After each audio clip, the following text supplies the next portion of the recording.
ओम सदगुरुवे नमः। Most welcome in world of physics. आपके अपने YouTube channel United educators app में आपका स्वागत है मेरे प्यारे। आप अपना वो कार्यक्रम जो भी है सब्सक्राइब, लाइक, शेयर, कमेंट और बेल आइकन प्रेस करने के लिए, मोटिवेट करने का अपने फ्रेंड्स को, रिलेटिव्स को आप जारी रखेंगे।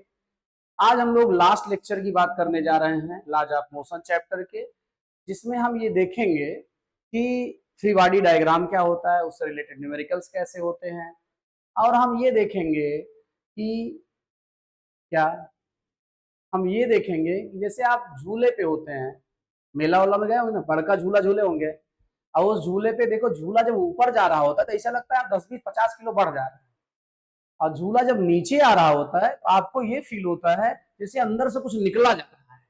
ठीक है, ये देखने जा रहे हैं इसके पीछे क्या फिजिक्स है। ठीक है, तो चलते हैं, बहुत ज्यादा टाइम नहीं लॉस करते हैं आपका। समय मेरे प्यारे बहुत कीमती है। जिसने समय को महत्व दिया और समय ने उसे महत्व दिया, फिर उसे कोई पाने वाला मिला नहीं।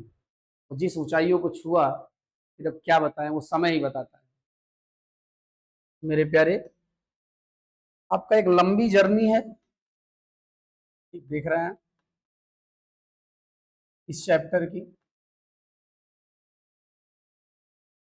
यहाँ कुछ न्यूमेरिकल्स लिए गए हैं। हाँ देखिए,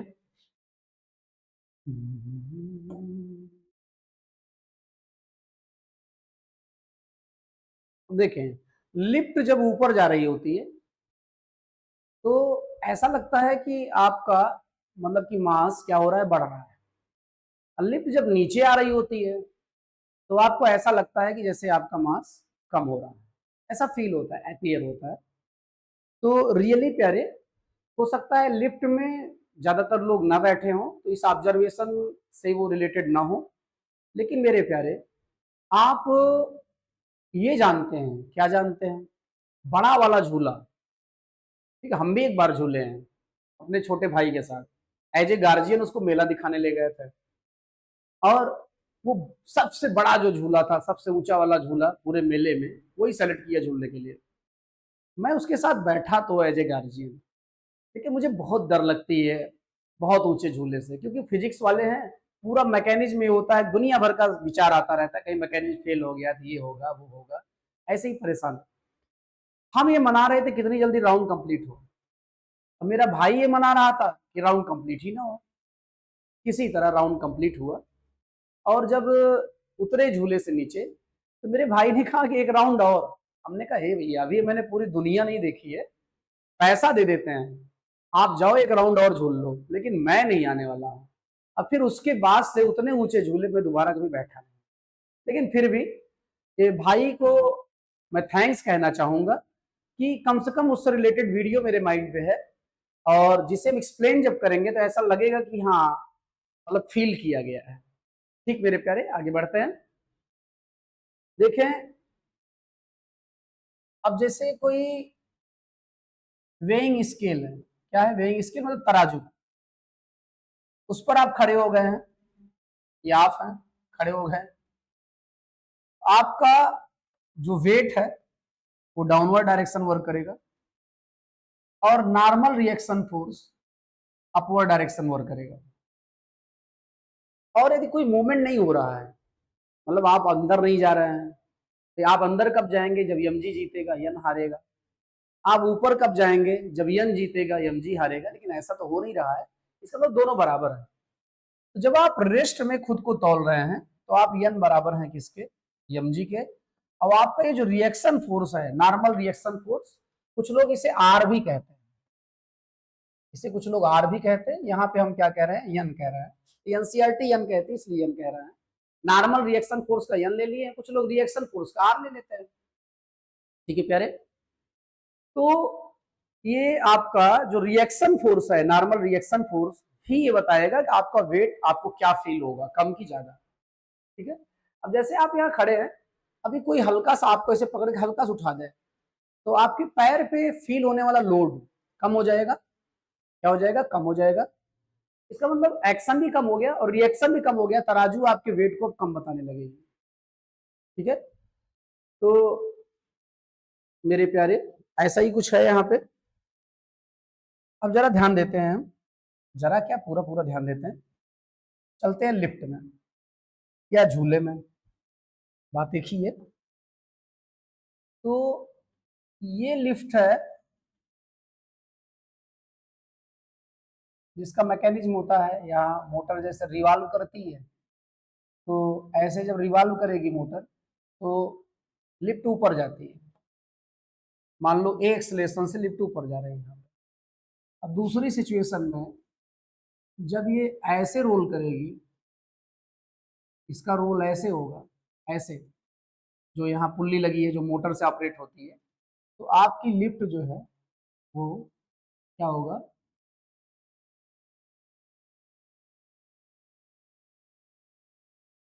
नीचे जाएगी। ये भी मान लो ए एक्सलेशन से हो रहा है। तो अगली सिचुएशन ये है, लिफ्ट का मैकेनिज्म फेल हो गया, लिफ्ट का मैकेनिज्म फेल हो गया, या लिफ्ट जो है जिस स्ट्रिंग से अटैच थी वो स्ट्रिंग टूट गई। अब यही लिफ्ट जो है अंडर ग्रेविटी नीचे जाएगी। क्या होगा, अंडर ग्रेविटी नीचे जाएगी। थोड़ा शुरू होते हैं।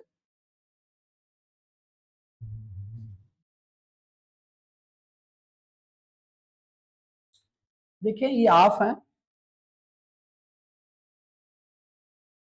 अब आपका वेट वर्टिकली डाउनवर्ड वर्क करेगा, normal reaction force upward work करेगा। देखिए मेरे प्यारे, आपका नॉर्मल रिएक्शन फोर्स ही ये बताएगा कि आप फील क्या कर रहे हैं। ठीक है, फिर से ध्यान देंगे, क्या बताएगा, नॉर्मल रिएक्शन फोर्स। तो एक्चुअली जैसे हम अभी थोड़ी देर पहले बात कर रहे थे, जब आप जब वेइंग स्केल पे खड़े थे तो आपका एक्शन जो था वो mg था, ग्रेविटी के कारण जो वेट था वो डाउनवर्ड डायरेक्शन वर्क कर रहा था, और उसका नॉर्मल रिएक्शन फोर्स n था, या कभी कभी बुक्स r से डिनोट करती हैं। किससे डिनोट करती हैं, r से। तो मेरे प्यारे, n बराबर mg होता है, तो उस समय आप अपना वेट जो फील करेंगे that will be equal to mg, that will be equal to mg। अब यहाँ पे एक्चुअली जैसे कोई आपको हल्का सा ऐसे पकड़ के हल्का सा उठा दे, ठीक है, तो अब ये आपका जो वेइंग स्केल है आपके वेट को कम बताने लगेगी। क्या करने लगेगी, कम बताने लगेगी। तो मेरे प्यारे, वेइंग स्केल में जी की वैल्यू फिट होती है, तो जो आपका वेट आता है उसमें वो जी से डिवाइड करके रिजल्ट देता है, तो मास वो आपको बताता है, लेकिन एक्चुअली मेजर वो वेट करता है। ठीक है, तो मेरे प्यारे, नॉर्मल रिएक्शन फोर्स यदि कम हो जाएगा तो आप कम फील करेंगे वेट को, और नॉर्मल रिएक्शन फोर्स ज्यादा हो जाएगा तो आप वेट को ज्यादा फील करेंगे। तो इसी लॉजिक से हम आगे बढ़ते हैं। अब यहां पर आप देखें जरा, यहां अभी देखें लिफ्ट ऊपर जा रही है, तो हम आपसे ये जानना चाहेंगे कि एन और mg में जीत कौन रहा है। हाँ, कौन जीत रहा है, एन, क्योंकि तभी तो लिफ्ट ऊपर जा रही है। तो N minus mg, N minus mg is equal to ma, is equal to ma। ठीक है, तो फोर्स में फोर्स माइनस होगा और फोर्स आएगा, force minus force is equal to force. तो यहां एन इज इक्वल टू आ गया mg plus ma, mg plus ma। ठीक है, क्या गया, mg प्लस ma। मतलब जब लिफ्ट क्या थी, रेस्ट में थी, तो आप mg फील कर रहे थे, अब mg में कुछ क्या हो गया, प्लस हो गया।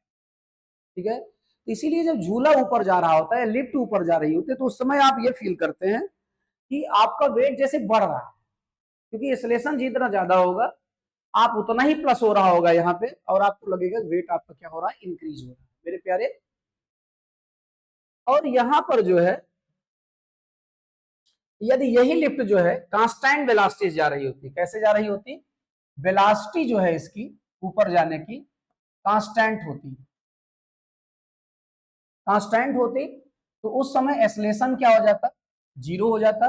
अब एक्सेलरेशन जीरो हो जाता, तब n is equal to mg और plus m into zero, n बराबर क्या आ जाता है, mg।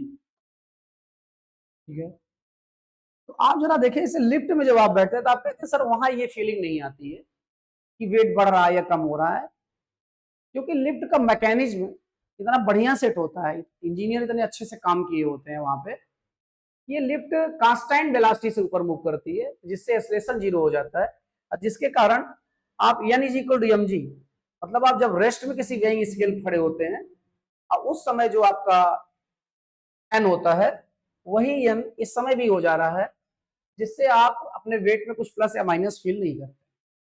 ठीक है, लेकिन झूले पे क्या होता है, झूले पे वो किसी मोटर से चल रहा होता है और उसमें कोई एक उसको हेल्प भी कर रहा होता है, ऊपर चल रहा होता है, वो अपना सपोर्ट दे रहा होता है, तो वहाँ कांस्टेंट वेलोसिटी नहीं होती है, ना ऐसा होता है एक्सेलरेशन जीरो होता है, तो वहाँ ये वाला फार्मूला आपका ये वाला वर्क करता है। ठीक है प्यारे, अब आगे बढ़ते हैं और ये दूसरे वाले डायग्राम की बात करते हैं। दूसरे वाले डायग्राम की बात कर रहे हैं तो पेन थोड़ा फिर चेंज कर ले रहे हैं।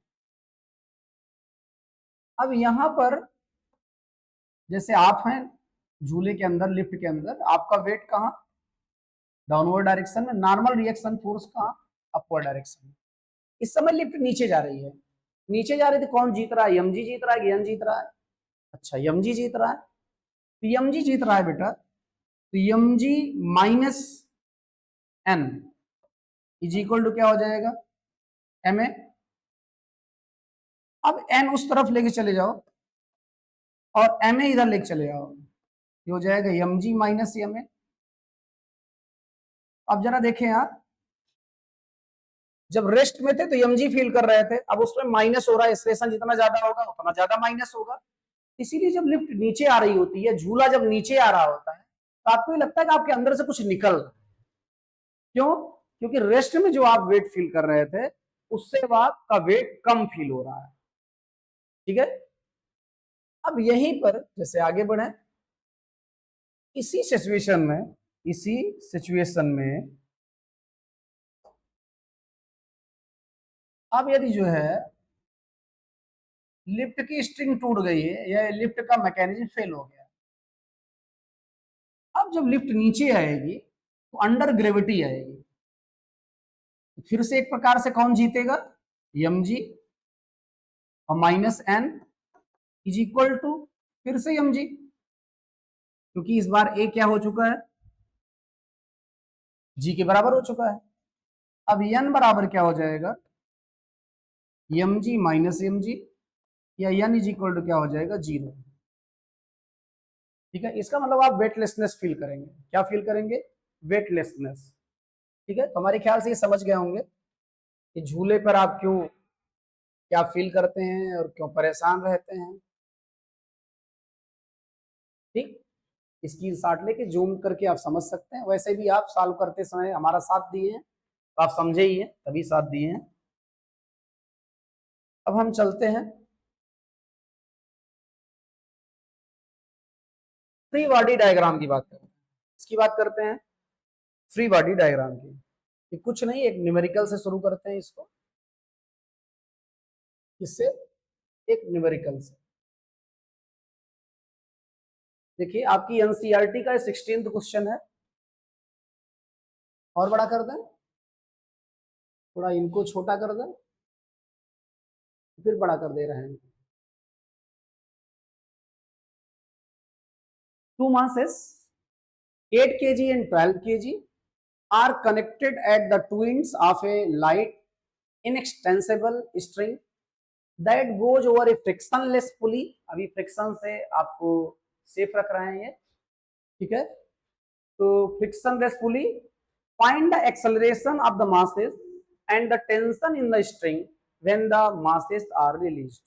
when the masses are released, एक 8 kg है, एक 12 kg है, ये ध्यान देंगे। क्वेश्चन आप पढ़ ही चुके हैं, इनको हम किनारे कर दे रहे हैं मेरे प्यारे। अब हम यहां आते हैं,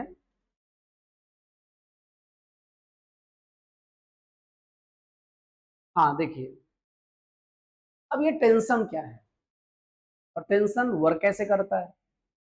देखिए भाई, जैसे कोई आप स्ट्रिंग लिए, स्ट्रिंग को ऐसे ट्विस्ट कर दिए, ठीक है, खूब ट्विस्ट कर दिए, अब फिर कोई दोस्त आपका उस स्ट्रिंग को खींच रहा है और आप भी खींच रहे हैं, तो आप देखो, आप जैसे जहां पकड़े हैं तो उससे इधर खुलता हुआ लगता है कि हाँ गांठें खुल रही है जो आप ट्विस्ट किए थे, और ये दोस्त की तरफ भी ऐसे होता है।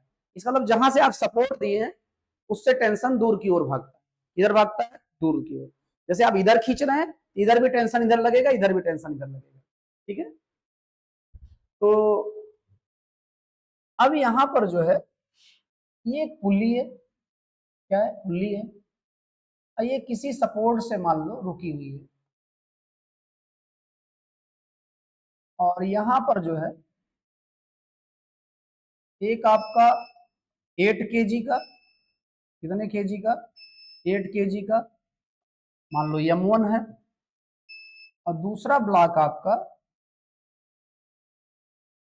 12 kg का मान लो M2, ये दोनों है। तो मेरे प्यारे यहाँ पे एक्चुअली क्या हो रहा है, अभी इसको ऐसे पकड़ रखे हैं, जब आप छोड़ देंगे इसका जो वेट होगा वो वर्ड करेगा डाउनवर्ड डायरेक्शन में, दैट विल बी M1G, और इसका होगा M2G, क्या होगा, M2G। और जैसे इसको छोड़ देंगे ये स्ट्रिंग तनेगी, और तो यहाँ एक टेंशन फोर्स वर्क करेगा। हमने कहा था जैसे आप पकड़ के खींच रहे हैं तो आप जिधर खींच रहे हैं उसके अपोजिट टेंशन लगता है। हमने बोला था कि एक स्ट्रिंग को आप क्या किए, ट्विस्ट कर दिए, फिर उसको आप ऐसे खींच रहे हैं तो आप जो उसको ट्विस्ट की जो गांठें हैं ऐसे खुलती हुई लगती है, इधर से ऐसे खुलती हुई जाएंगी, इधर से, इस मतलब टेंशन इधर जा रहा है, और यहाँ भी टेंशन यहाँ लगेगा, यहाँ टेंशन इधर लगेगा, यहाँ टेंशन इधर लगेगा। आप ये ध्यान देना यदि स्ट्रिंग एक ही है तो टेंशन भी एक ही होगा। अब ये जो पुल्ली जिस पर रोकी गई है वो स्ट्रिंग दूसरी हो गई है तो उसका टेंशन भी क्या हो जाएगा, दूसरा हो जाएगा, ठीक। अब जब इसको छोड़ देंगे तो आप जरा ध्यान दें, ये कौन नीचे जाएगा, 8 kg या 12 kg, 12 kg, बहुत सही, 12 kg नीचे जाएगा, मान लो ए स्लेशन से जा रहा है, और जितने स्लेशन से ये नीचे जाएगा उतने ही स्लेशन से ये वाला ऊपर जाएगा, क्योंकि दोनों अटैच हैं एक ही स्ट्रिंग से। तो मेरे प्यारे अब आगे बढ़ते हैं थोड़ा। अब देखिए जरा, अब जब आप सारे फोर्सेस को शो कर दें, सारे फोर्सेस क्या करें, शो कर दें, तो आप चाहें तो डायग्राम अलग कर सकते हैं। अब ये 3 फ्री बॉडी डायग्राम हो गए, कितने, 3। एक फ्री बॉडी डायग्राम ये हो गया आपका, एक फ्री बॉडी डायग्राम ये हो गया, एक फ्री बॉडी डायग्राम हो गया, ये हो गया। अब फ्री बॉडी डायग्राम क्यों कह रहे हैं, ये सब एक दूसरे से अटैच थे, एक दूसरे से क्या थे, अटैच थे, लेकिन फिर भी अब इनको हम सेपरेट कर दे हैं, और ये आपस में ऐसे बिहेव करेंगे जैसे लगेगा कि एक दूसरे से अटैच नहीं, फ्री है, इसीलिए इसका नाम है फ्री। और बॉडी, क्योंकि यहाँ बॉडी भी है, फ्री भी है, और डायग्राम है तो फ्री बॉडी डायग्राम, ठीक है। अब हम देखते हैं डायग्राम फर्स्ट की बात करें, अभी इसकी बात करें डायग्राम फर्स्ट की, उसमें देखें ये दोनों फोर्स इसको बैलेंस कर रहे होंगे, इसका मतलब T dash is equal to होगा 2t, एक इक्वेशन आ गया। अब हम बात करते हैं सेकंड की, सेकंड वाले में। अच्छा देखो, टी और M1G में कौन जीत रहा है, ये ऑब्जेक्ट कहां जा रहा है, नीचे के ऊपर, ऊपर कौन जीत रहा है, अच्छा बहुत सही, टी जीत रहा है।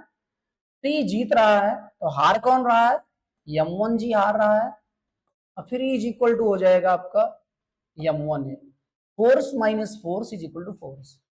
इन दोनों फोर्स का जो डिफरेंस होगा, मतलब जो नेट फोर्स होगा, वही ऑब्जेक्ट को ऊपर ले जाने में मदद करेगा, यही किया गया है।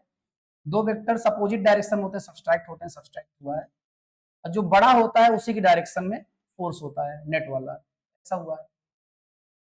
अब टी, M1 की वैल्यू इस समय है 8, और G की वैल्यू 10 जो है बुक ने कह रखा है मानने के लिए, तो बड़ी दया किया है एनसीईआरटी ने, ये हो गया।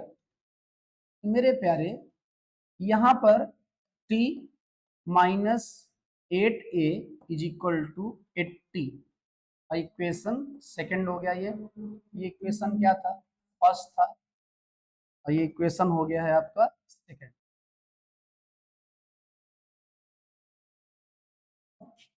अब हम बात कर लेते हैं थर्ड डायग्राम की। इस डायग्राम की थर्ड, तो थर्ड वाला देख रहे हैं आप, ये कहाँ जा रहा है, नीचे जा रहा है। कौन जीता होगा दोनों में, m2g। तो m2g minus T is equal to m2a। m2 की वैल्यू 12, g की value 10, minus T is equal to m2 12 और a। ठीक है, ये आप t इधर लेके चले जाएं तो t और 12 इधर लेके चले आए, ये हो जाएगा 120, और 12 इधर आ जाएगा तो माइनस 12 हो जाएगा इज इक्वल टू, ये आपका इक्वेशन हो गया थर्ड। क्योंकि हमसे इस क्वेश्चन में पूछा गया है, क्या पूछा गया है, हम लोगों से t पूछा गया है क्या होगा, और a पूछा गया है क्या होगा। इसका मतलब इन्हीं दोनों इक्वेशन से हमारा आपका काम चल जाना है, जो पूछा गया अभी उसी पे ध्यान देते हैं। ठीक, अब देखो t की वैल्यू उठाओ, यहां सब्स्टिट्यूट कर दो, क्या लिख देंगे, सब्स्टिट्यूटिंग वैल्यू ऑफ t, कहां से, फ्रॉम थर्ड इक्वेशन, कहां पर, इन सेकेंड, रख दो। तो सेकेंड इक्वेशन में t के प्लेस पे क्या आ जाएगा, हाँ बहुत सही, 120 माइनस 12 इज इक्वल टू, अच्छा इक्वल टू कहाँ आएगा अभी, आपने t के प्लेस पे क्या लिखा, 120 माइनस 12 माइनस 8a पहले से है, इज इक्वल टू है 80, क्या है 80, ये हो जाएगा आपका 120, और 80 इस तरफ आ जाएगा माइनस 80, और 12 और 8 मिलके क्या हो जाएगा आपका ये 20, और माइनस 20 उधर चला जाएगा तो क्या हो जाएगा 20, 20 ए हो गया। तो यहाँ से आ गया 40, यहाँ से 20 ए, तो मेरे प्यारे ए इज इक्वल टू हो गया आपका 40/20, that is 2 metre per second square. ये सलेशन हो गया, ये आपका पहला आंसर हो गया। ठीक है, अब क्या करना है आपको, टी फाइंड करना है, क्या फाइंड करना है, टी। अब ये जो वैल्यू ए की आई है इक्वेशन थर्ड में सब्स्टिट्यूट कर दो, तो क्या हो जाएगा, सब्स्टिट्यूटिंग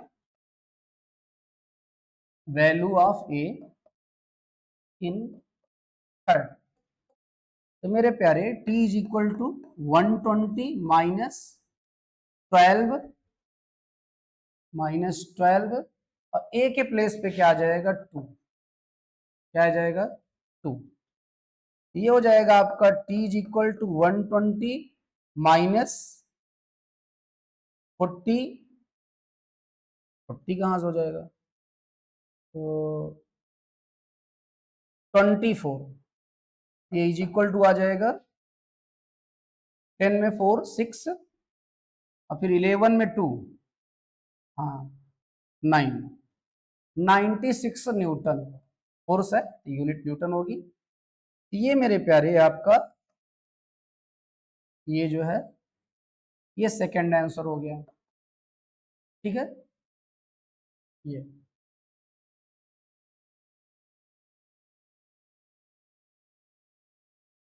अब इधर क्यों चले जा रहे हैं, अब आप देखिए जरा, थोड़ा हल्का सा इधर करना जिससे ये दिखने लगे बस आपको। अब यहां पर जो है आपका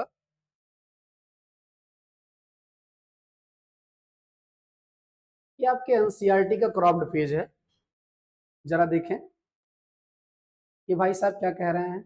फ्री बॉडी डायग्राम के लिए draw diagram showing schematically the various part of the assembly of bodies, the link, support etcetera. ये कह रहे हैं डायग्राम बनाओ जिसमें बॉडीज भी रिप्रेजेंट हो, उसके लिंक्स और सपोर्ट्स कहाँ कैसे है वो सब रिप्रेजेंट हो। फिर कह रहे हैं choose a convenient part of the assembly as one system, draw a separate diagram which shows this system and. कुल मिला के आपको क्या करना है, सारे फोर्सेस यहाँ आपको रिप्रेजेंट करने हैं, जितने भी फोर्सेस हैं। लेकिन ये जो सिस्टम है, सिस्टम पर जो फोर्स लगा रहा है, आपस में जो एक दूसरे मतलब एक दूसरे जो एक दूसरे पे लगा रहे हैं वो फोर्स, और प्लस जो सराउंडिंग सिस्टम पे फोर्स लगा रहा है वो, ये सारी फोर्स आपको रिप्रेजेंट करना है। लेकिन सिस्टम जो फोर्स लगा रहा है सराउंडिंग पर, उससे कोई लेना देना नहीं है। देखिए यहाँ लिख रखे हैं थोड़ा बोल्ड लेटर में, कह रहा है do not include the forces on the environment by the system. System के द्वारा इन्वायरमेंट में जो फोर्स लग रहा है वो आपको रिप्रेजेंट नहीं करना। हाँ, इन्वायरमेंट जो फोर्स लगा रहा है, सराउंडिंग जो फोर्स लगा रहा है सिस्टम पर, वो आपको रिप्रेजेंट करना है। भाई ये ग्रेविटी किसने लगाया था, अर्थ ने लगाया था, सराउंडिंग ने लगाया था, उसको रिप्रेजेंट कर रहा है। ठीक है, और जैसे टेंशन जो लग रहा है, एक्सेलरेशन है, ये सब आप रिप्रेजेंट करें। ठीक, तो अब यहाँ पे कुल मिला के आप ये पेज देख लेंगे, मामला आप समझ ही गए हैं। इसको छोटा कर दे रहे हैं, आपकी बुक में भी है ये पेज। तो आप जरा देखिए, यहाँ ऐसा ही कुछ किया गया था। पहले एक डायग्राम बनाया गया जिसमें हर बॉडी और लिंक और उसका सपोर्ट सब रिप्रेजेंट किया गया। फिर क्या किया गया कि मतलब सिस्टम में एक बॉडी दूसरे बॉडी पर जो फोर्स लगा रही थी वो शो किया गया। अब प्लस जो ग्रेविटी अपना रोल प्ले कर रही थी वो शो किया गया। अब फिर ये डिसाइड किया गया कि मोमेंट किधर होगा। यदि मान लो मोमेंट आप गलत भी डिसाइड कर लिए तो आंसर आपका निगेटिव आ जाएगा। निगेटिव आने का मतलब है जो आपने माना था वो गलत है, उसकी अपोजिट डायरेक्शन। यदि आप सही माने हैं तो पॉजिटिव आंसर आएगा, तो जो आप माने थे वो डायरेक्शन सही थी। मान लें ऐसी कोई मिस्टेक होती है तब भी गलत नहीं होगा, आंसर आपका फाइनली सही होगा। ठीक है, और फिर उसके बाद हम क्या करेंगे, कन्वेंट पॉइंट क्या करेंगे, उसमें छांट लेंगे और सबको अलग कर देंगे सारी फोर्स शो करने के बाद। और फिर ये हर एक बॉडी का जो डायग्राम होगा वो एक दूसरे से फ्री होगा, इसीलिए इसे हम फ्री बॉडी डायग्राम बोलते हैं। ये न्यूमेरिकल तो हो ही गया है आपका। ठीक है, ये थोड़ा इसे छोटा कर देते हैं जिससे एक पेज पे ही आ जाए और मामला आपको समझ में आ जाए। स्क्रीन शॉट लें, थोड़ा समय बिताएं इसके साथ। आपको यदि किसी से संबंध बनाना है तो उसके साथ आपको समय बिताना है। जिसके साथ आप ज्यादा समय दोगे उससे आपकी क्लोजनेस भी ज्यादा होगी। यही हाल है फिजिक्स का मेरे प्यारे। कुछ तो समय गुजारो फिजिक्स के साथ। ठीक है, तो आगे चलते हैं और न्यूमेरिकल्स लेते हैं। The wooden block,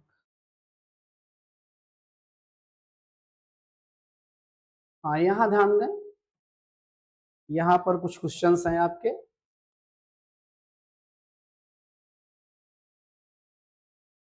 determine the maximum acceleration of the train in which a box lying on it's floor will remain stationary given that the coefficient of static friction between the box and the train's floor is 0.15।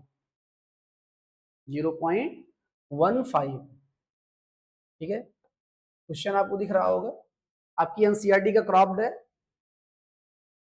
Determine the maximum acceleration of the train in which a box lying on its floor will remain stationary given that the coefficient of static friction between the box and the train is 0.15। 0.15। ठीक है, चलें solve करते हैं इसको। तो मेरे प्यारे कर ही देते हैं। अब देखें, ट्रेन का फ्लोर है और ट्रेन के एक्सेलरेशन को पूछ रहे हैं। देखिए, जब आप बाइक पे बैठे होते हैं, हाँ बाइक पे, अब बाइक पे जब आप बैठे हैं और जब गाड़ी चलाने वाला एक्सेलेरेट करता है तो आप देखो पीछे हो जाते हैं, और ब्रेक मारता है तो आगे हो जाते हैं। इसका मतलब कांस्टेंट वेलोसिटी चलता है तो आप ऐसे आराम से बैठे हैं। मतलब कांस्टेंट वेलोसिटी है तो एक्सेलरेशन जीरो है तो फोर्स जीरो होगा, फोर्स जीरो है तो आप जैसे हैं वैसे रहेंगे। अचानक एक्सेलरेशन बढ़ा, फोर्स हुआ, तो अब आप क्या हो गए, पीछे हो गए। इसका मतलब जो यहां बॉक्स रखा होगा, ये जो एक्सेलरेशन है वो इधर काम करेगा। एम क्या है, ब्लॉक का मास है। तो ये बॉक्स, जैसे गाड़ी जब एक्सेलरेट होगी तो बॉक्स पीछे स्लाइड करना चाहेगा। अब बॉक्स को पीछे स्लाइड करने से रोकेगा कौन? कौन रोकेगा भाई? तो बॉक्स को स्लाइड करने से रोकेगा फ्रिक्शन फोर्स। कौन रोकेगा? अपनी एक लिमिट तक, जिसे हम लिमिटिंग फ्रिक्शन कहते हैं, और जो इक्वल होता है किसके? म्यू एस एन के। किसके इक्वल होता है? म्यू एस एन के होता है। मेरे प्यारे, इसका वेट किधर वर्क करेगा? डाउनवर्ड डायरेक्शन वर्क करेगा। और नॉर्मल रिएक्शन फोर्स किधर वर्क करेगा? अपवर्ड डायरेक्शन वर्क करेगा। और यदि ब्लॉक ये पेन की फर्श को तोड़ के नीचे नहीं जा रहा है और ना हवा में उड़ रहा है, इसका मतलब एन और एम जी क्या है? बराबर है। तो यहां ये हो जाएगा म्यू एस, जो कि दिया है 0.15, और एन की जगह पे हो जाएगा एम जी। क्यों हो जाएगा? इसलिए हो जाएगा क्योंकि एन बराबर एम जी है यहाँ। ठीक है। अब ये ज्यादा से ज्यादा ये हो सकता है दोनों आपस में बराबर रहे, ज्यादा से ज्यादा। अब मैक्सिमम एक्सेलरेशन की बात कर रहा है, जब तक ये दोनों बराबर रहेंगे नेट फोर्स जीरो रहेगा और रेस्ट में रहेगा। और जैसे ही ये जीतेगा, क्योंकि एक लिमिट के बाद ये बढ़ना बंद हो जाता है, जब ये जीतेगा तो बॉक्स पीछे स्लाइड करने लगेगा। इसका मतलब मैक्सिमम एक्सेलरेशन निकालने के लिए आपको क्या करना होगा? मैक्सिमम आपको फ्रिक्शन फोर्स को भी ले लेना होगा। ठीक है। मैक्सिमम फ्रिक्शन फोर्स मतलब फ्रिक्शन फोर्स की, स्टैटिक फ्रिक्शन फोर्स की लिमिट को ले लेना होगा। अब मेरे प्यारे, ये हो गया यम ए मैक्स इज इक्वल टू, ये आ गया है आपका 0.15 यम, जी की वैल्यू 10 ले लो। यम से यम हो जाएगा कैंसिल। क्या हो जाएगा? Cancel. A max is equal to क्या हो गया आपका? 1.5 मीटर पर सेकेंड स्क्वायर। यही आपका इस क्वेश्चन का फाइनल आंसर हो जाएगा। क्या हो जाएगा? इस क्वेश्चन का यही आपका फाइनल आंसर हो जाएगा। तो हमारे ख्याल से देख ही रहे हैं और समझ भी रहे होंगे। ठीक। अब हम नेक्स्ट क्वेश्चन की व्यवस्था बनाते हैं, और नेक्स्ट क्वेश्चन के लिए पहले क्वेश्चन तो देखा जाए। भाई साहब आप आइए इधर किनारे, इनको उधर भेजना है हमें। जा प्यारे, आप साल हो चुके हो, आप बेकार में स्पेस कवर करने की जरूरत नहीं है, थोड़ा और भेज दें। हाँ भाई।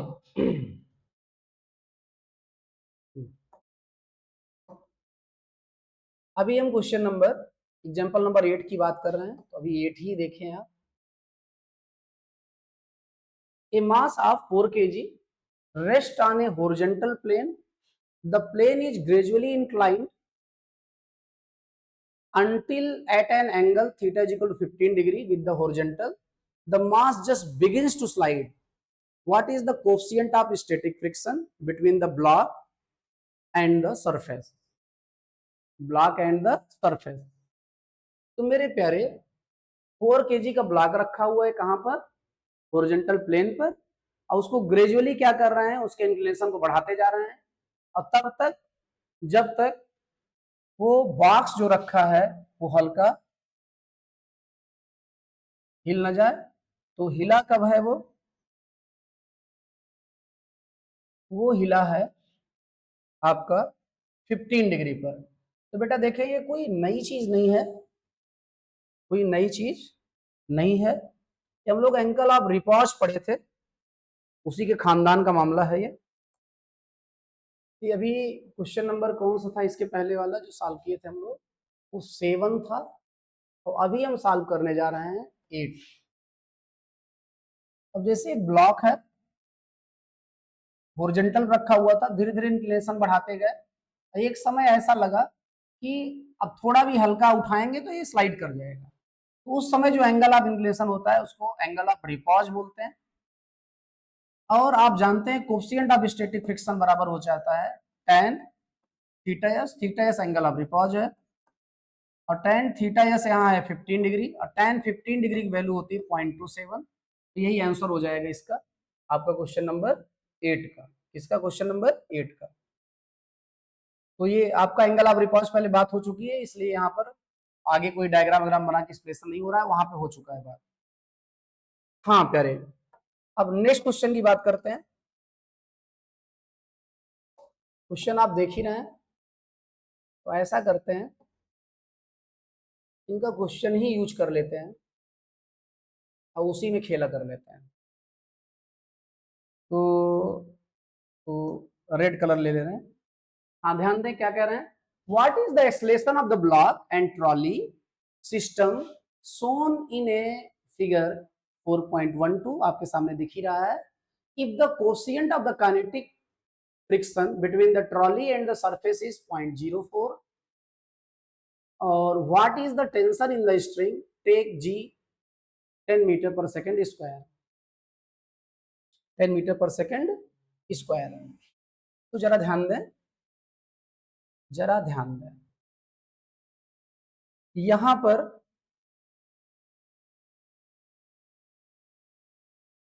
देखें, इधर लग रहा है टेंशन फोर्स, क्या लग रहा है, टेंशन फोर्स टी लिखा है, और इधर लग रहा है फ्रिक्शन फोर्स, और टाली मूविंग सिचुएशन में है तो यहाँ एफ के लिखा है, और यहाँ जो मास है, मास वो है 20 kg, ठीक है। और यहाँ पर जो ब्लॉक है उसका वेट नीचे काम कर रहा है। अब मान लो इसका मास हो क्या, m2, तो ये है आपका m2g, और इधर क्या काम कर रहा है, टेंशन T, और इसका मास गिवन है कितना, 3 kg। अब जरा ध्यान दें आप, ये ट्रॉली जो है, ट्रॉली को यदि पकड़े थे, छोड़ दें आप, छोड़ दें तो ट्रॉली पीछे तो जाएगी नहीं, ठीक है, क्योंकि फ्रिक्शन फोर्स कभी जीत नहीं सकता है, ठीक है, वो बराबर हो सकता है सामने वाले की, जीत नहीं सकता। तो जीतेगा कौन, ये जीतेगा। तो यहां पर यदि फ्री बॉडी डायग्राम की बात करें, तो फ्री बॉडी डायग्राम में मेरे प्यारे, आप ये डायग्राम अलग कर लो और आप ये डायग्राम अलग कर लो, तो यहां दो इक्वेशन बन जाएंगे। अब जरा देखें, यहां पर हो जाएगा टी, भाई दोनों, अब ये ट्रॉली ऐसे चलनी है तो एक्सलेशन कहाँ होना है, नीचे की ओर, और ये दोनों अटैच हैं एक दूसरे से, इसका भी एक्सलेशन किधर होना है, आगे की ओर। अब जरा देखें, एक्सलेशन आगे है तो टी और एफ के में कौन जीता है, टी जीता है, बहुत सही। तो टी माइनस एफ के इज इक्वल टू, ये मान लो m1 है तो m1 है, तो टी माइनस एफ के कितना है। अब देखें, इसका जो वेट है वो नीचे वर्क करेगा m1g, और नॉर्मल रिएक्शन फोर्स किधर वर्क करेगा, ऊपर वर्क करेगा। और ट्रॉली ना तो जमीन के अंदर जा रही है ना हवा में उड़ रही है, इसका मतलब n और mg क्या बराबर है। तो आप जैसा कि जानते हैं एफ के इज इक्वल टू हो जाएगा आपका म्यू के इंटू एन, और म्यू के इंटू एन बराबर क्या है, अभी अभी आपने देखा mg के है, तो एन की जगह पे mg आ जाएगा। तो यहाँ एफ के की जगह आप लिख सकते हैं आप म्यू के mg, और mg क्या है यहाँ पे, m1 था, ये m1g हो जाएगा, क्या हो जाएगा, m1g हो जाएगा।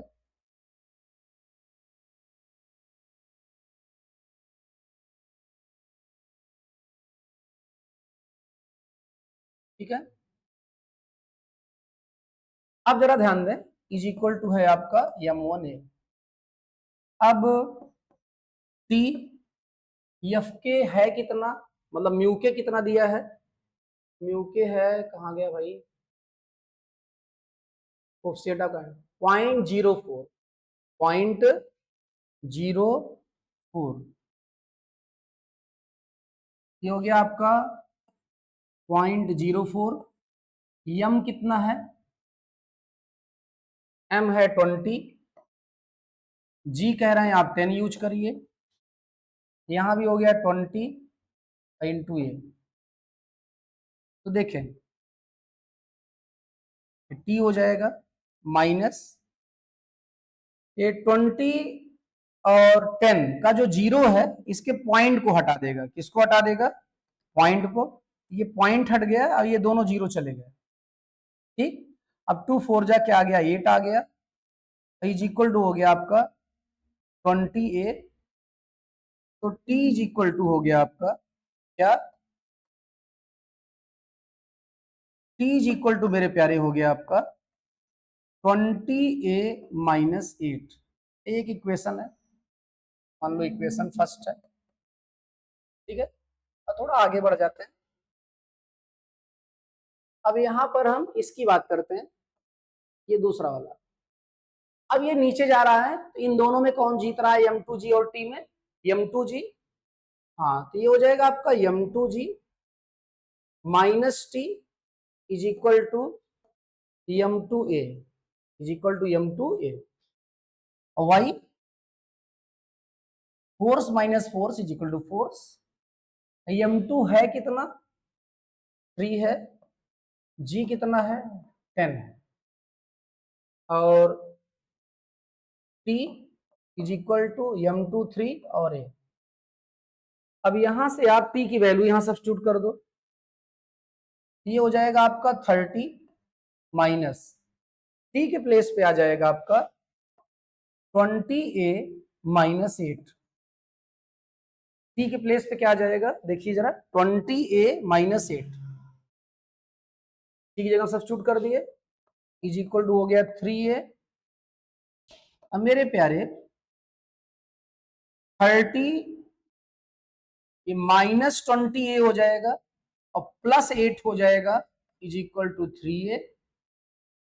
और ये आप 30 प्लस 8 हो जाएगा आपका 38। और ये जो है माइनस 20a इधर चला जाएगा, दोनों ऐड हो जाएंगे तो हो जाएगा आपका 23a। अब आपका a इज इक्वल टू हो जाएगा 38 अपॉन 23 और metre per second square, metre per second square. अब इसको सॉल्व कर लेंगे। ठीक है, तो आपका आंसर हो जाएगा, फाइनल आप सॉल्व करके लिखेंगे। हम क्यों नहीं कर रहे हैं? आपका टाइम बचाने के लिए। ठीक है, तो मेरे प्यारे यहां पर जो a की वैल्यू आई है, इसकी वैल्यू आई है a की। आप जरा देखिए किया क्या गया था। यहाँ जीता m2g था तो m2g माइनस टी हो गया था इज इक्वल टू m2a हो गया था। और t के प्लेस पे आपने यहां से जो वैल्यू आई थी वो आपने सब्स्टिट्यूट कर दिया था। लेकिन थोड़ा तो महान काम किया है, जरा आपने ध्यान दीजिएगा। पहली बार आप जो बैठे हैं यहाँ पर मूर्तियां, मेरे प्यारे माइनस 8 इस तरफ गया तो प्लस 8 हुआ है। क्या हुआ है? प्लस 8 लाइको। और ये प्लस 8 हुआ है तो यहाँ प्लस 8 रहेगा। क्या रहेगा? प्लस 8। अभी तो आप पर भरोसा करके आगे बढ़ जाते, आप तो परेशान कर देते। हमने 100 बार कहा है कि आपके भरोसे पढ़ाते हैं। तो मेरे प्यारे ये माइनस प्लस माइनस हो जाएगा। क्या हो जाएगा? माइनस। और 30 माइनस 8 आपका आ जाएगा 30 में 8 माइनस करेंगे, ये आ जाएगा 22। ये उधर जाके ऐड हुआ है, क्या हो गया है? 23। तो ये आपका यहां आ जाएगा। भरोसा नहीं करना चाहिए किसी पे। 22 upon 23 approx 1 metre per second square. Approx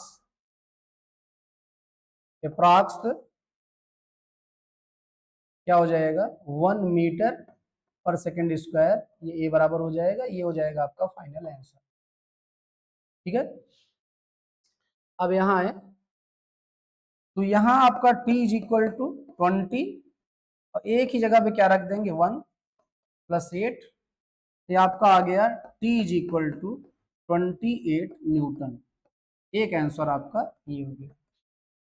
ठीक है, अब हम क्या करते हैं? ऐसा कुछ करते हैं कि सारे साल आपको एक ही पेज पे दिख जाए, ठीक है। हमारे ख्याल से दिख गए। एक साल आपका ये है, एक ये है, एक ये है, ठीक है। हट जा रहे हैं फ्रेम से, स्क्रीन शॉट लो, ठीक ठीक करो। देखो अभी तो यहाँ पर ये बड़ा दुर्घटना हो जाती है, -8 उधर गया, +8 होना था। ये जो बैठे हैं मूर्तियां, ये बोल नहीं पाए हैं। चले आगे बढ़ते हैं। आगे क्या, लगातार पीछे जा रहे हैं हम। नेक्स्ट क्वेश्चन की बात कर रहे हैं, क्वेश्चन नंबर 6। यहां पर जो है, अब इसको इसी पे सॉल्व कर दे रहे हैं जो डायग्राम बना हुआ है। आप यही क्वेश्चन पढ़ें, इसी डायग्राम पे आगे बढ़ जा रहे हैं। A mass of 6 kg, a mass of 6 kg is suspended by a rope of length 2 meter, length 2 meter from the ceiling. A force of 50 Newton in the horizontal direction is applied at the mid point of the rope as shown. As shown. What is the angle the rope makes with the vertical in equilibrium? Take G is equal to this. चले छोटा कर देते हैं थोड़ा सा, और इसी diagram को यूज कर लेंगे, इसी सॉल्व कर दे रहे हैं। चले, येलो दिखता है बढ़िया। देखें मास कितना था, 6 kg। तो mg किधर काम कर रहा होगा, नीचे की ओर। तो mg नीचे की ओर काम कर रहा है, और m है 6 और g है 10, ये हो जाएगा आपका 60 न्यूटन। और ये किसी सपोर्ट से यदि ऑब्जेक्ट टंगा हुआ है, किसी सपोर्ट से ऑब्जेक्ट क्या हुआ है, टंगा हुआ है, तो ऑब्जेक्ट का वेट जो है वो डाउनवर्ड वर्क कर रहा है, और टेंशन फोर्स किधर वर्क करेगा, वो अपवर्ड वर्क करेगा। किधर वर्क करेगा, अपवर्ड वर्क करेगा, ठीक। जरा ध्यान देंगे यहाँ पे, वेट डाउनवर्ड वर्क करेगा और टेंशन फोर्स अपवर्ड वर्क करेगा। अब क्या कर रहे हैं, 2 मीटर लेंथ की स्ट्रिंग थी, अब मिड में हॉरिजॉन्टल फोर्स लगा दे रहे हैं। जब यहाँ हॉरिजॉन्टल फोर्स लगा देंगे तो ये स्ट्रिंग जो है आगे की ओर बढ़ जाएगी। आपको ऐसे डायग्राम मिल जाएगा जो अब आपको दिख रहा है, ये डायग्राम मिल जाएगा। ये सपोर्ट है आपका, स्ट्रिंग ऐसे चली जाएगी और ऐसे, और मिड में लगाए हैं तो 1 मीटर ये हो जाएगा, 1 मीटर ये हो जाएगा। यहाँ पॉइंट P है मान लो, ठीक है। इधर फोर्स कितना लगाए हैं हम लोग, 50 न्यूटन लगाए हैं, और इसका वेट वर्क कर रहा है नीचे mg, जो कि अभी 60 हम लोग देख चुके हैं, 60 न्यूटन ये बगल लिखा है, ठीक है। अब यहां पर स्ट्रिंग में जो टेंशन फोर्स लगेगा वो T1 है। यहाँ T2 लिखे थे, यहाँ T1 लिख रहे हैं क्योंकि कुछ सिचुएशन चेंज हुई है तो टेंशन फोर्स भी चेंज हुआ होगा। ये वर्टिकल से कितना एंगल बना रहा है, यही आपसे पूछा जा रहा है। तो मान लो थीटा बना रहा है, ठीक है। अब बेटा जरा ध्यान दें, आपका ये है, क्या है, इसके T1 के 2 कंपोनेंट हो जाएंगे। एक कंपोनेंट इधर जाएगा, ये हो जाएगा T1 cos थीटा, और एक कंपोनेंट इधर जाएगा, ये हो जाएगा आपका T1 sin थीटा, ठीक है प्यारे। और ये मामला इक्विलिब्रियम में है, इसका मतलब वर्टिकल डायरेक्शन नेट फोर्स 0 होगा, हॉरिजॉन्टल डायरेक्शन में नेट फोर्स 0 होगा। तो ऐसा यदि है तो मेरे प्यारे T1 sin थीटा संभाल रहा है किसको, 50 को। तो T1 sin theta is equal to 50, क्योंकि हॉरिजॉन्टल को बैलेंस करेगा। और T1 cos थीटा संभाल रहा है किसको, 60 को। किसको संभाल रहा है, 60 को। दोनों को डिवाइड कर दो, T1 हो जाएगा कैंसिल, यहाँ ये कैंसिल हो जाएगा। यहाँ आ गया आपका क्या, tan थीटा, और tan theta is equal to आ गया 5/6। अब हमको नहीं पता कि tan के किस एंगल की वैल्यू 5/6 होती है, तो थीटा इज इक्वल टू बोल देंगे tan inverse 5/6। Natural tangent table होगी तो आप फाइनल आंसर देंगे। अभी हमारे पास यहाँ है नहीं, एक दिन हम आपको देखना सिखा देंगे इसको। ठीक है प्यारे, तो ये इसका फाइनल सॉल्व हो गया और दिख ही रहा है, यहाँ कुछ करना वरना नहीं है। पीछे चलते हैं, और भी क्वेश्चंस दिए गए हैं। यहाँ पहले इस क्वेश्चन को सॉल्व करते हैं। आजा भाई, बड़े हो जाओ आप। हाँ, a batsman hits back a ball straight in the direction of the bowler without changing its initial speed of 12 meter per second. If the mass of the ball is 0.15 kg, determine the impulse imparted to the ball. To the ball मतलब by batsman। Impulse ball की बात हो रही है, तो impulse ball का मतलब ball के मोमेंटम में चेंज निकालेंगे हम। इम्पल्स बैट की बात होती है, बैट के मोमेंटम में चेंज निकालते हैं। तो टू द बॉल पूछा जा रहा है, तो बॉल के मोमेंटम में चेंज निकालेंगे हम लोग। तो चलें निकाल ही देते हैं। अब ये बैट्समैन के बैट से बॉल टकरा रही है और बॉलर की डायरेक्शन में भेज दी जा रही है। तो मेरे प्यारे, जो इनिशियल मोमेंटम है दैट विल बी, मास कितना है बॉल का, कहां गया, 0.15 kg, M into V, V कितना है 12, और आई कैप, आई कैप इस डायरेक्शन को मान ले रहा है, इस डायरेक्शन को आई कैप और फिर इसको माइनस आई कैप। ये आपका इनिशियल मोमेंटम हो गया। और फाइनल मोमेंटम, बॉल लौट रही है, तो फाइनल मोमेंटम, और फाइनल मोमेंटम क्या हो जाएगा, फाइनल मोमेंटम हो जाएगा, हाँ भाई, मास, हाँ मास है, इंटू वेलासिटी। अब वेलासिटी है 12 और डायरेक्शन है माइनस आई के, तो ये आ जाएगा आपका।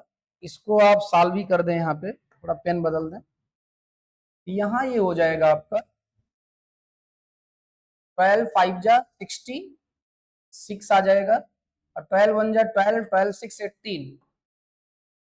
अब पॉइंट लगना है 2 डिजिट के बाद, लगा दिए, और आई कैप यहाँ यही इतना आ जाएगा, 15 2 जा 30 और 3, 15 1 जा 15 और 3 18, और यहाँ भी 2 डिजिट के बाद पॉइंट लगेगा, और ये हो गया आपका माइनस आई कैप, और ये भी मीटर पर सेकंड, मीटर पर सेकंड नहीं होगा यार, मोमेंटम है, ये होगा केजी मीटर पर सेकंड, ये होगा केजी मीटर पर सेकंड। मेरे प्यारे, इंपल्स टू द बॉल, तो जिस पर इंपल्स की बात करेंगे मोमेंटम में चेंज उसी पे होगा, तो चेंज इन मोमेंटम हम निकालेंगे, और चेंज इन मोमेंटम का फार्मूला हो जाएगा final momentum minus initial momentum. ठीक है, और फाइनल मोमेंटम यहां कितना है, -1.8 आई कैप, माइनस इनिशियल कितना है 1.8 आई कैप, ये हो जाएगा -3.6 आई cap KG metre per second. Minus sign ये बता रहा है कि टुवर्ड्स बैट्समैन या टुवर्ड्स फील्डर, टुवर्ड्स बॉलर, ये हो जाएगा टुवर्ड्स बॉलर, ये आंसर हो जाएगा टुवर्ड्स बॉलर। तो हमारे ख्याल से आपको इससे कोई प्रॉब्लम नहीं होनी चाहिए। ठीक है, टुवर्ड्स बॉलर, क्योंकि माइनस आ रहा है, माइनस का मतलब आई कैप नहीं इधर आ रहा है, इधर बॉलर ही होगा क्योंकि गेंद इधर से ही आ रही थी। तो मेरे प्यारे ये हो गया। अब आते हैं, इसे देखते हैं। यहां पर आपका 2 identical billiard balls strike a rigid wall with the same speed but at different angles and get reflected without any change in speed as shown in figure. What is the direction of the force on the wall due to each ball? The ratio of the magnitudes of the impulses imparted to the ball by the wall. By the wall.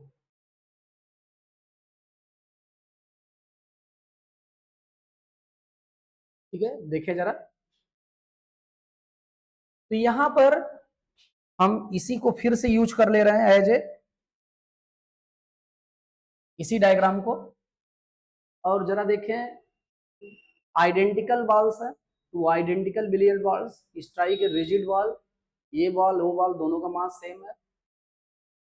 अब देखो यहां पूछा जा रहा है the direction of the force on the wall due to each ball, on the wall due to each ball.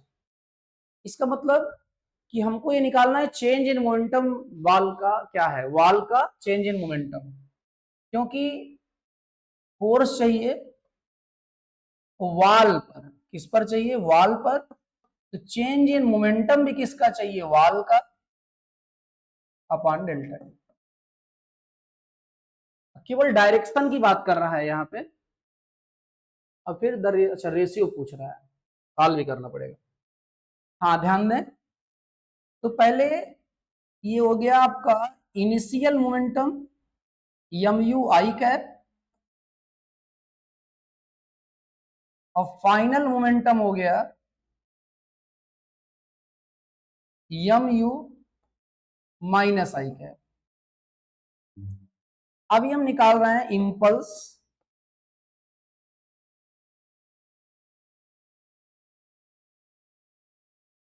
क्या निकाल रहे हैं, इंपल्स या change in momentum of ball is equal to हो जाएगा फाइनल मोमेंटम। और फाइनल मोमेंटम यहां कितना है, फाइनल मोमेंटम है आपका M U minus I cap, और इनिशियल कितना है यम यू आई कैप। ये हो गया आपका minus twice of M U I cap. ठीक है, अब देखिए बेटा, मतलब चेंज इन मोमेंटम क्या हुआ है, माइनस हुआ है, क्या हुआ है, माइनस। अब हमने कभी आपको बताया था जैसे दो लोग आपस में टकराए हैं, दो लोग आपस में टकराए, और एक की जेब में 500 रुपए थे, और टक्कर के बाद उसकी जेब में 300 रुपए बचे। इसका मतलब जिससे टकराए उसने मार दिया, उसने क्या किया, मार दिया, और 200 रुपए उधर प्लस हो गए होंगे, और 300 इधर, इधर 200 माइनस हो गए होंगे। इसका मतलब से दो लोग टक्कर कर रहे हैं, एक के जेब में 500 था, अब कितना बचा है, 300 बचा है, कितना बचा है, 300 बचा है, 200 कम हो गया। इसका मतलब पक्का 200 दूसरे ने मार दिया होगा। यदि इस बॉल के मोमेंटम में change minus two M U I cap हो रहा है, इतना माइनस हो जा रहा है, इसका मतलब इतना ही प्लस हो गया होगा किस पर, वॉल, प्लस हो गया होगा किस पर, वॉल पर। तो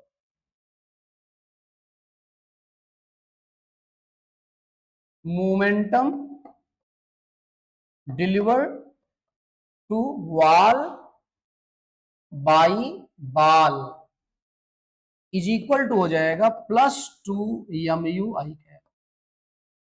अब आप ये जानते हैं, क्या जानते हैं, जो डायरेक्शन होगी किसकी, चेंज इन मोमेंटम की, वही डायरेक्शन होगी फोर्स की। तो फोर्स ऑन द वॉल जो है हो जाएगा टूवर्ड्स वॉल, ये डायरेक्शन हो जाएगी फोर्स की किस पर, वॉल। ठीक है, अब आते हैं यहां पे दूसरे डायग्राम के पीछे पढ़ते हैं, और यहां पेन बदलते हैं, नहीं दोनों भिड़ेंगे आपस में। अब देखो यहां जो मोमेंटम है वो है यम यू, क्या है, यम यू, और यहां जो मोमेंटल है वो भी है यम यू।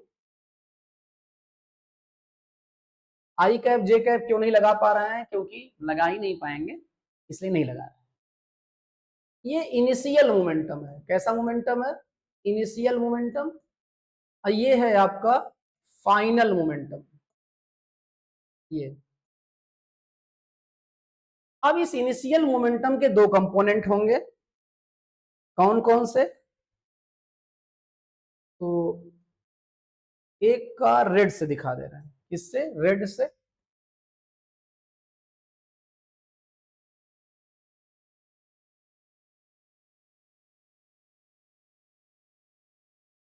अब इस mu के दो कंपोनेंट होंगे, ये यदि इधर जा रहा है इधर, इसके कंपोनेंट भी पॉइंट की ओर जाएंगे, इधर जाएंगे, पॉइंट की ओर जाएंगे। जिधर से एंगल दिया रहता है वो कंपोनेंट हो जाता है cos, ये वाला कंपोनेंट हो जाएगा आपका mu cos 30, और इधर जा रहे हैं तो i कैप, ठीक है। ये कंपोनेंट हो जाएगा आपका mu sin 30, और नीचे आ रहे हैं इसको ले ले रहे हैं माइनस जे कैप। तो एक प्रकार से आपका इनिशियल मोमेंटम हो गया, क्या इनिशियल मोमेंटम मेरे प्यारे, क्या हो गया? mu cos 30 i कैप और माइनस mu sin 30 और जे कैप, इनिशियल मोमेंटम हो गया आपका। अब मेरे प्यारे दूसरा वाला जो सॉल्व कर रहे हैं उसको येलो से सॉल्व करते हैं। अब जरा देखें इसका, अब ये जो है क्या कर रहा है, पॉइंट से दूर जा रहा है, जिसके कंपोनेंट भी पॉइंट से दूर जाएंगे। ये इधर से एंगल दिया है तो ये हो जाएगा आपका mu cos 30 और माइनस आई कैप, क्योंकि इधर जा रहे हैं। और ये वाला हो जाएगा आपका mu sin 30 और माइनस जे कैप। तो फाइनल मोमेंटम आपका मेरे प्यारे हो जाएगा, फाइनल मोमेंटम, कलर इसीलिए अलग लेते हैं जिससे वो एक के ऊपर दूसरा आ जाए तब भी दिखता रहे मेरे प्यारे। तो फाइनल मोमेंटम में हो गया आपका mu cos 30 minus I cap, और फिर दूसरा है आपका ये हो जाएगा माइनस mu और sin 30 और जे कैप, ठीक है। अब हमको निकालना है चेंज इन मोमेंटम। तो क्या निकालना है? इंपल्स या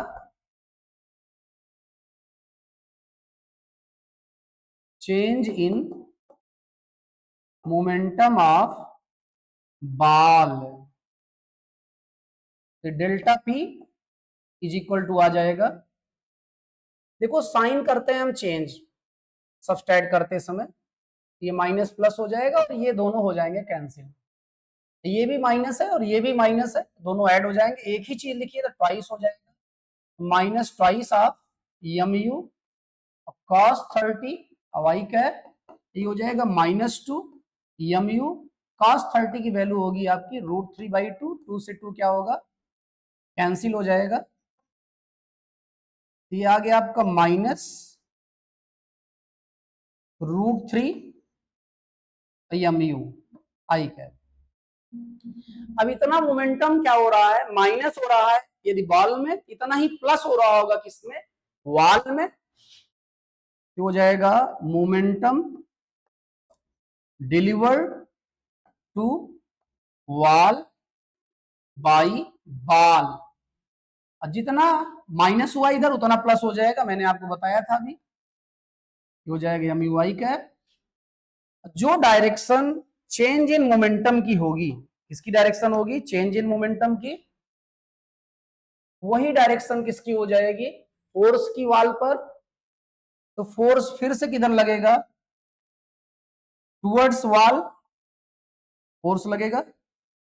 अब यहां एक बात और पूछ लिए थे, रेशियो। तो इस वाले का आया है मोमेंटम, लेफ्ट वाले का twice of mu I cap, और राइट वाले का आया है, राइट वाले का कहां गए भाई साहब? √3 mu आई कैप। रेशियो मतलब दोनों डिवाइड कर देना है। तो यहां पर आपका mu से mu आई कैप कैंसिल हो जाएगा। रेशियो कितना आ गया आपका? 2/√3, 2/√3। इसको थोड़ा छोटा कर दे रहे हैं जिससे ये दिखता रहे, ठीक है, और पूरा साल दिखे। ये आपका पूरा साल दिख रहा है, आप चाहेंगे जूम करके बातें समझ लेंगे। तो ये क्वेश्चन नंबर कौन सा हो गया आपका, क्वेश्चन क्या एग्जाम्पल हो गया, एग्जाम्पल नंबर 4 था ये। इसके पहले 1 2 3 हैं भैया, अब इनको भी देख लेते हैं। जैसा कि आज बोले कि खत्म हो जाएगा, खत्म ही कर देते हैं इसको। An astronaut accidentally gets separated out of his small spaceship oscillating in interstellar space at a constant rate of 100 meter per second square. What is the acceleration of the astronaut? The stand after he is outside the spaceship. Assume that there are no nearby stars to exert gravitational force. देखें भाई, force history पर नहीं depend करता है, at present क्या हो रहा है इस बात पर डिपेंड करता है फोर्स, ठीक है। ये स्टेलर स्पेस में है जहां कोई ग्रेविटेशनल फोर्स नहीं है, नियर बाई कोई स्टार नहीं है, और ये स्पेसशिप से अलग हो चुके हैं। इसका मतलब अभी इनका जो प्रेजेंट है ये अकेले हैं, ये किसी के साथ नहीं है, और कोई इधर उधर का फोर्स भी नहीं है ग्रेविटेशनल वगैरह। इसका मतलब इन पर नेट फोर्स क्या है मेरे प्यारे, वो 0 है भैया, और फोर्स क्या है, 0 है, ठीक है। आप चलें इधर, पहला साल हो गया, दूसरा देखते हैं। दूसरा, आप थोड़ा ऐसे किनारे से बैठे रहें, अभी आपको बुलाएंगे। हाँ, यहाँ देखें जरा, a bullet of mass 0.04 kg moving with speed of 90 metre per second enters a heavy wooden block and is stopped after a distance 60 centimeter. What is the average resistive force exerted by the book नहीं block on the bullet? कोई बात नहीं, आप ऐसे ही रहो, थोड़ा ऐसी जगह चाहिए, सॉल्व हो जाएगा। तो बुलेट का मास कितना है, बुलेट का मास है 0.04 kg, और इनिशियल स्पीड क्या है 90 मीटर पर सेकेंड, रुक जा रहा है, फाइनल क्या हो गया 0, और कितनी डिस्टेंस ट्रेवल करके 60 सेंटीमीटर। इसे आप लिख सकते हैं 60 इंटू सेंटी के प्लेस पर 10⁻⁻2 मीटर, ये हो जाएगा आपका 6 इंटू, या छोड़ो 6 लिखो ही नहीं, लिखो 0.6 मीटर। और आपको यदि रिटार्डिंग फोर्स चाहिए, क्या चाहिए, रिटार्डिंग फोर्स चाहिए मेरे प्यारे, तो आपको actually F is equal to M A होना चाहिए। तो एम आपके पास है, कमी किसकी, अभी ए की, हमको ए चाहिए। कौन सा इक्वेशन लगेगा, हाँ बहुत सही, कौन सा इक्वेशन, इक्वेशन लगेगा, हाँ बोलो, v square is equal to U square plus 2as।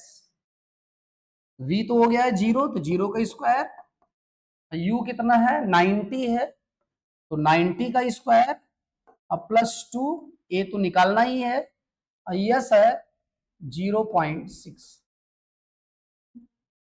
0.6, ये हो जाएगा आपका 90 इंटू 90, लेकिन इधर आएगा तो हो जाएगा minus, is equal to 2 into 0.6 A is equal to हो जाएगा -90 इंटू 90 अपान 2 इंटू 0.6।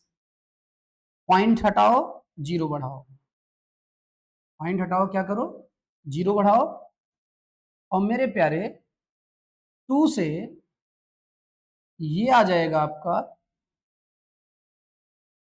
कितना 450, ये हो जाएगा 3 2 जा 6, और ये हो जाएगा आपका 3 15 जा 0 150, और फिर ये यहाँ हो जाएगा आपका 30 -30, यहां से बचा आपका -30 इंटू 150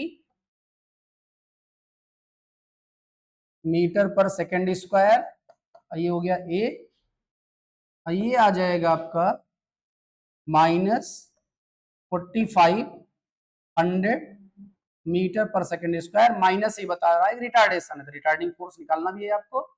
एक बार फिर से रिपीट कर देते हैं। देखिए प्यारे, v के प्लेस पे आपने क्या प्लेस किया, 0, u के प्लेस पे 90 की स्क्वायर हो गया, प्लस 2a, s के प्लेस पे आपका 60 सेंटीमीटर था, तो 0.6 मीटर आपने रखा वहां पे, ठीक ही है। अब ये इधर आएगा तो माइनस हो जाएगा, अब इधर लाके आप डिवाइड कर दिए इसको, पॉइंट हटाने के लिए 0 बढ़ाए, 90 आपका 900 हो गया। अब फिर आप इसको डिवाइड किए 2 से, इसे डिवाइड किए 2 से, 2 से डिवाइड किए तो एक 2 से 450 हो गया, क्या हो गया 450 हो गया। और फिर अगला 2 इसमें डिवाइड किया, 90 क्या हो गया आपका 30 हो गया, और फिर 3 से भी डिवाइड किया गया है, ठीक ही है, ठीक। क्योंकि थोड़ा असल में ऐसा होता है, इसे जल्दी करने में क्या होता है, जल्दी कम शैतान का होता है, तो शैतान तो हम लोग है नहीं। तो मेरे प्यारे, पेन का कलर बदलो, क्योंकि हम दोबारा नहीं लिखना चाहते हैं। एम कितना है भैया 0.04, तो ये कितना ला दिए हो -4500, ठीक है, पॉइंट हटाओ, 2 0 गया, 180 आ गया क्या, शायद 180 और माइनस में न्यूटन, माइनस ये बता रहा है कि रिटार्डेशन है, इसको राउंड करो, यही आंसर, ठीक है। ठीक मेरे प्यारे, अब कौन बचा है, आप बचे हैं, आप थोड़ा इधर आए, इधर इधर,